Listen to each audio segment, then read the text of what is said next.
is Donald Trump set to get $230 million in what would essentially be restitution payments from his own Department of Justice. If you ask Trump, he says actually that it's the just outcome here. So let's go ahead and roll some of Donald Trump's comments. This is B1. Who's asking for what? Are you asking the Justice Department to pay you compensation for your federal investigations into you? Are you asking them to pay compensation, and how much? Into me? I don't get any compensation. I do it for nothing. I gave up my salary. Into me? No, it's going to be the Justice Department. Are you asking them to pay you compensation for the federal investigations that happened to you? And how much are you asking for? Well, I guess they probably owe me a lot of money for that. But as far as all of the litigation and everything that's been involved, yeah, they probably owe me a lot of money. But if I get money from our country, I'll do something nice with it, like give it to charity or give it to the White House while we restore the White House. So that was at Donald Trump's Diwali celebration yesterday. Reporters were asking him about a New York Times story, which we can put up on the screen, that reported President Trump is demanding the Justice Department pay him about $230 million in compensation for the federal investigations into him, according to people familiar with the matter, who added that any settlement might ultimately be approved by senior department officials who defended him or those in his orbit. The Times reports the situation has no parallel in American history, as Mr. Trump, a presidential candidate, was pursued by federal law enforcement and eventually won the election, taking over the very government that must now review his claims. It is also the starkest example yet of potential ethical conflicts created by installing the president's former lawyers atop the Justice Department. Now, something that's getting lost in a lot of this, because it's a few paragraphs down in the Times story, is, quote, Mr. Trump submitted complaints through an administrative claim process that often is the precursor to lawsuits. The first claim was lodged in late 2023, seeks damages for a number of purported violations of his rights, including the FBI and special counsel investigation into Russian election tampering and possible connections to the 2016 campaign.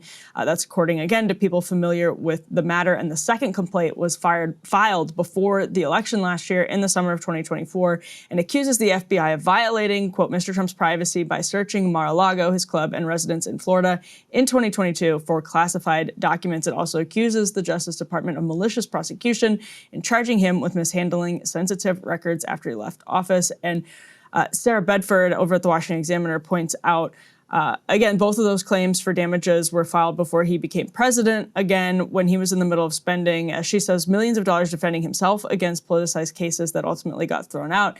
She also pointed to the DOJ paying out settlements in partisan cases. The FBI agent Peter Strzok and Lisa Page, as you may remember, got $2 million over their firing while they were texting about going after Trump with the FBI. So it's not entirely without precedent, but Ryan, when your own DOJ is then in the position to approve basically the restitution claims, almost impossible to disentangle the personal what is even the word for that? The conflicts, I guess. Conflict seems like an understatement. What's even the conflict? He wants the money, and he's going to take it. The conflict, I guess, is with the taxpayer who he's going to take it from. But why are you all complaining?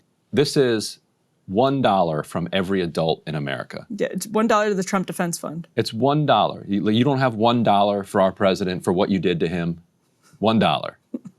I mean, from you and you and you and you and you and you. Yeah. $2 from Ryan Graham.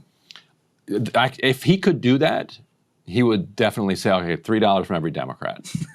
But yeah, so if you're wall just got 10 feet higher. If you voted for Trump, you're still paying him $1. Yep. Because actually, it's a little less than that. So what are you really complaining? Because I think the adult population in the United States is about 260 million. And he's only asking for 230 million. So it's more like 95 cents from every American. Of course, he should send. We should get a photo of him, and we can put up like a Save a President, like just for $1. It's like the Sarah McLachlan. You can build this president a ballroom. Arms of an angel. The ballroom will be beautiful. Yeah, he's currently tearing down the east wing of the White House, and he doesn't mind illegally moving money. Like, he does it all the time, moving it. Like, you cannot, as president, just take from one congressionally appropriated bucket and move it over to another. He does that all the time. So why is he even going through this whole rigmarole of He's going to take $230 million from the Justice Department, and then he's going to hand it over here to his construction buddies building the ballroom. Just take the money. You're president. Well, you're stealing it from all over the place all the time. His back and forth with reporters, somewhat amusing because the New York Times report was from anonymous sources. Trump just gets asked about it on camera and is like, yeah, they owe me. Right? Yeah, like this is like the way right. the Times wrote this story is that this was like a very high level piece of investigative journalism and it's very and controversial good scoop, yeah. Scandalous. And then Trump's like, yeah, they owe me money. Yeah. He gets asked by a reporter and he's like, yes. Yeah, pay me. So, I mean, they really could have just called him probably. They didn't need to rely on the anonymous sources. They could have used the biggest source in the media. I would suspect that he was one of the anonymous sources. Not impossible. Actually, is Maggie on there? Nope, Tyler Pager though. It's possible. Okay. Well, good reporting by the New York Times.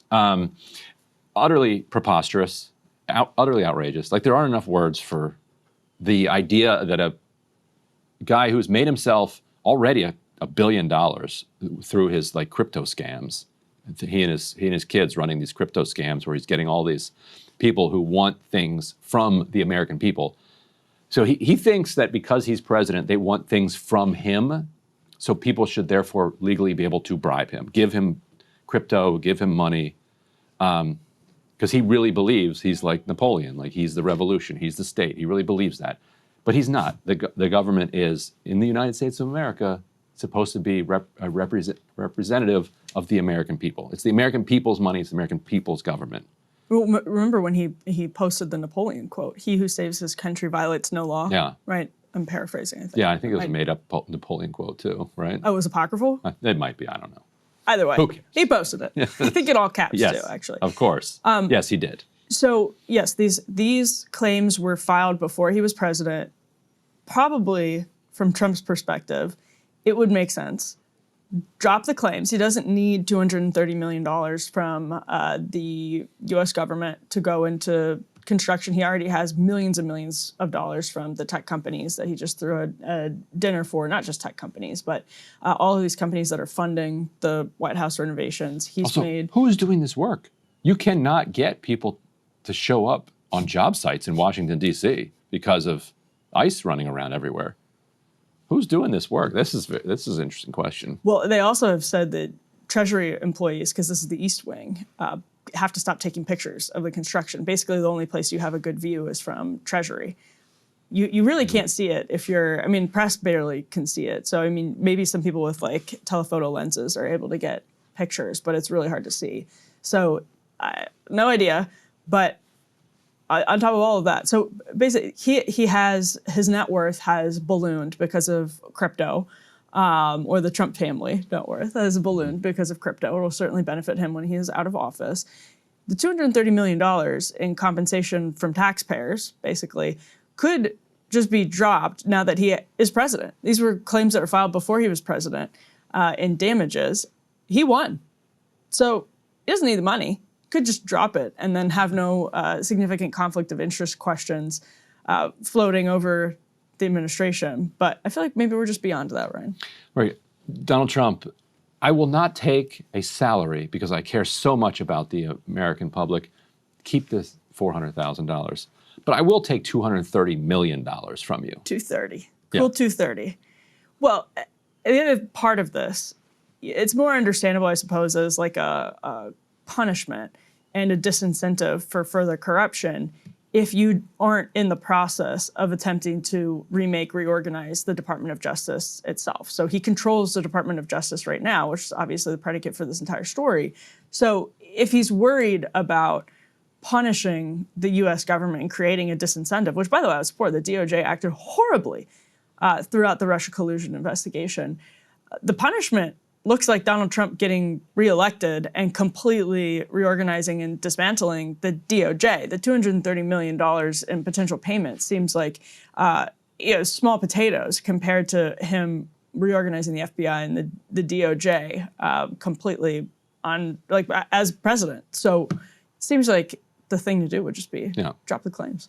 And he's also threatening to use the power and using the power of the government to go after his opposition. You can put up B3. and actually a good story in Barry Weiss's Free Press, Inside the Trump-Induced Chilling Effect on Liberal Philanthropy by Gabe Kaminsky, takes a look at what the effect already is of Trump saying in the wake of Charlie Kirk's assassination that he's going to go after all of the groups that he blames for it. And who he blames for it is like liberal nonprofit organizations, which is, to me, patently absurd. But setting that aside, he has threatened to use the IRS to go after his opponents, which is completely new. Like you had this like kind of fake Lois Lerner scandal 15 years ago from the Obama administration, where like the Republicans are like, oh, they're going after conservative groups. They also went after like medical marijuana groups, and they're like, yeah, they went after more conservative groups than they did the others. Yeah, maybe more conservative groups probably being shady about their nonprofit status. I mean, come on. Then the medical marijuana groups. I mean, they were also being shady, so they went after them too. Yeah, and now they don't go after anybody except so that they had years of non-enforcement. Now, what Trump is going to bring back is selective enforcement, and the qualification will be, do I perceive you to be part of the broad opposition? Do you represent an interest group that has something to do with somebody who voted against me? And so what Kaminsky was finding here is that it's already basically crippling liberal foundations because it's making it very hard for them to raise money because nobody wants to be, have the to be under the watchful eye of the IRS or the DOJ. They're spending the money that they do have on security and on high-powered lawyers to go through their books and make sure that they're completely buttoned up, because now they're all expecting that somebody's going to be looking through everything. And there are some cases where the Biden administration here actually deserves some blame, because there was this one case where Israel claimed that like these 5 human rights groups in East Jerusalem or the West Bank were actually terrorist organizations. Europe demanded all of the evidence for this. Israel handed over no evidence, and Europe was like, "We're not counting this. This doesn't work." Biden, of course, was like, "Oh well, Netanyahu says these are terrorists. They must be terrorists," and just accepted, even though there was reporting that the Biden administration knew this was all made up. They just accepted it. And didn't push back. And so now the Trump administration is coming in and saying, this American nonprofit has a fellowship program with this Palestinian nonprofit. And Biden said that they were terrorists. So therefore, you're terrorists too. And it's like, Jesus Christ. Well, and it's going, so this report, we'll read a little bit from it here. One head of a nonprofit told Gabe, who's a great reporter, we've had him on before, quote, "Everybody is concerned across the board about being investigated." That person oversees a nonprofit that has more than $1 billion in assets. Another told Gabe, "It is directly impacting the ability of groups to raise money. There's a chilling effect across the entire nonprofit sector." That's echoed actually by some groups on the right. So in the report, Lawson Bader, the head of Donors Trust, quote, "One of the country's most influential right-leaning nonprofits, told me that he has heard from many liberal foundations since he told the Free Press in late September that the stream of retaliatory rhetoric since Kirk's assassination has the potential to weaponize philanthropy in a way that is antithetical to philanthropic freedom." There was another Republican who was talking to Gabe about something similar as well. So Philanthropy Roundtable actually is, I would say maybe right-leaning. Quote, they say philanthropy is under attack, and that they, quote, "stand firmly on the side of philanthropic freedom and defending the right of Americans to give how, when, and where they choose within the bounds of the law." Now, one interesting part of this, though, Ryan, is it sort of reminds me of weaponized FARA enforcement, so Foreign Agents Registration Act enforcement. And some of the quotes in here are about nonprofits just like cleaning up their activity and like hiring general counsels to make sure that they're actually operating in compliance with nonprofit standards, because that is a thing. There are nonprofits that are just like wildly out of compliance, and it's normalized with nonprofit standards, and they get all of the tax benefits of that. But interestingly here, Gabe quotes Jason Smith, so Republican of Missouri, saying that organizations who are influenced by our adversaries and who act counter to U.S. national influence should not benefit from tax-exempt status. The days of turning a blind eye to bad actors in the U.S. nonprofit sector are over, Jason Smith told Gabe. I'm reading that and thinking, I know he is implying what you just described, Ryan, about potential like quote Hamas connections. It sounds a whole lot like AIPAC could be in trouble. Under a future Democratic administration, I guess Mamdani can't be president since he wasn't born here. But yeah, under, I don't know, I can't even think, under President Plattner. But see how let President Plattner can say that that AIPAC is Comrade Plattner. Yeah, Comrade Plattner is supportive, Chairman Plattner. That AIPAC is allied with an organization that is the government of Israel that is accused of war crimes and crimes against humanity, and so therefore, should be itself dissolved. I can't imagine a world in which that actually happened. Smith was very careful to use the word adversaries. Organizations are influenced by our adversaries, but the law is really not just adversaries, it's foreign control. And so it'll be like, you can see how this is setting basically doom spiral precedent, but we have yet to understand exactly how they're going to implement this. There's obviously the MPSM 7 that Ken has reported on and talked about a lot, that you can understand how it already is having this, quote, chilling effect that Gabe reports on. Now, there are, and you and I would probably disagree on this, I do think there is money that goes from groups like Tides to groups that do like bail funds for some of these protests in Portland, or it was in Minneapolis. And I think there's probably reason to look into whether they're going beyond just bail funds. Like what? Like I think you and I might disagree on that. Beyond? Like actually funding demonstrations that are organized for the purpose of being like rabble-rousing, breaking laws, and the like. Well, most of these organizations, in my experience across the board, think that they are aligned with the Democratic Party. Like they're part of the Democratic Party orbit. Well, we're talking about like Tides and such. Yeah, and the groups that Tides funds or passes money through to, they're basically part of the Democratic Party, and they all think that violent street demonstrations hurt Democrats. Like that's a like Antifa lefty thing to want to, get kind of rowdy in the street. They've supported groups, bail funds for like Antifa organizations and that sort of thing. That's all I'm talking about. Bail funds for people who get arrested at demonstrations is different. Totally legitimate. I'm saying that I think there's actually probably, and I'm not saying actually that the federal government needs to be weaponized to go into it, but I think that there probably is some reason to suspect certain groups that have gotten money through pass-through entities are actually using that money, not just for bail funds, but for supporting the demonstrations themselves, not just coming in after and bailing people out. Oh yeah, but demonstrations, that's right there in the First Amendment. Demonstrations that they know are not demonstrations. That's what I'm saying. That you think they're intentionally turn into riots? Yeah, like Portland, like Black Bloc, Antifa type stuff. I would highly doubt it. That's like 50 Portlanders. Like, I mean, if you're in Portland, let us know. But that's like 50 Seattle, Portlanders. Not just Portland, but in other places, like Seattle and the like. I'm trying to look for who had some good reporting on this. I just interviewed them actually, but I'm trying to remember where.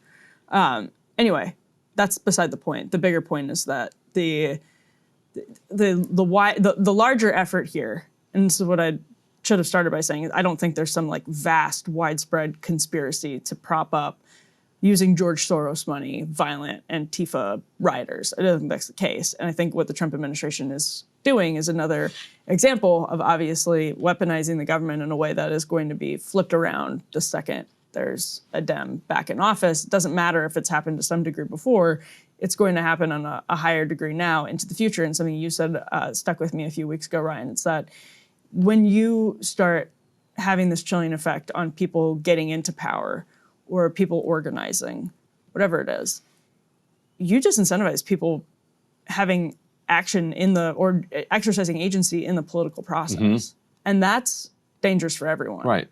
Yeah, it's like be careful what you wish for, because the galaxy brain argument would be that these liberal foundations are actually taking like public anger and funneling it into and shepherding it kind of into a a Democratic Party-led political process where it is muffled and muzzled and kind of just dispersed in a way that doesn't actually then represent any threat to the system, and that if you get rid of that, then the anger has nowhere to go.